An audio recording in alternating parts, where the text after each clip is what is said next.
Hi there, my name's Scott Moore. I teach 8th grade English at Irving Middle School in Lincoln, Nebraska. Today I'm going to be discussing Jeremy Fink and the Meaning of Life by Wendy Mass. This is actually a book that I read over this past summer after some pretty serious discussion with our curriculum coordinator for 8th grade English at the district office. She recommended about 4 books and I read all of them, and this was the one that I decided would be the best one to implement into the classroom for multiple reasons, namely for the big issues and for the great discussion that I thought it would lend itself to, and that has certainly proven true as we've read it as a class in both differentiated and regular classrooms this year. So a little bit about the book. Wendy Mass is the author. She's written a lot of popular young adult books. And in this one, Jeremy's father is told early on in his life that he's going to die by a fortune teller, that he's going to die when he's 39 or 40 years old. And that ends up coming true. And he kind of has a premonition that this is going to come true. So he develops a box that supposedly contains the meaning of life. And it's supposed to be opened by Jeremy on his 13th birthday.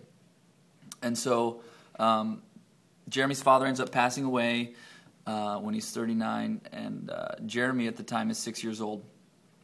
And when he's about 12 and a half, he intercepts a package from the mailman and opens it without his mother's knowledge, and it turns out to be this box that contains a letter from his father saying, open this box on your 13th birthday, it contains the meaning of life. Well, unfortunately, the guy who was holding the box for Jeremy's dad lost the keys, and it's a very intricately designed box that not any old key will open. There's actually 4 keyholes and a system of levers and pulleys that keep the box locked, and one of Jeremy's last resorts is to saw it open, but he finds out when he talks to some other folks that there's a metal layer inside, so he can't saw it open.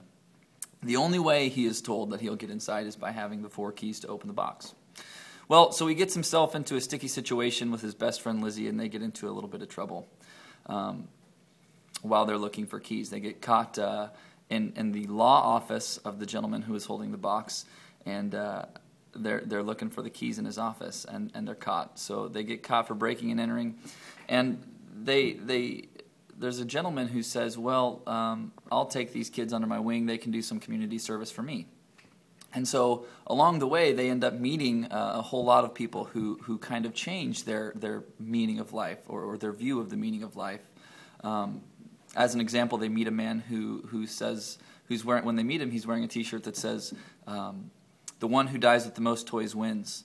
And he's a man who'd been very wealthy, and he made the decision that money wasn't going to buy his happiness, so he kind of gave everything away.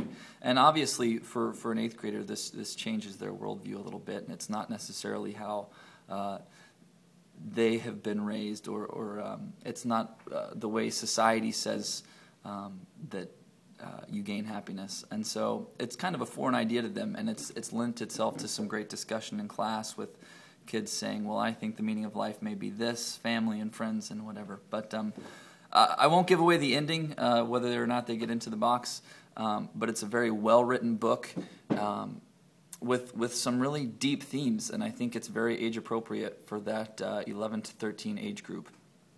I've actually been in contact with the author, and she's been very helpful as well, giving us some extra resources and whatnot. So if you have any questions about the book, you can email me at smore3@lps.org. Thanks a lot. Bye.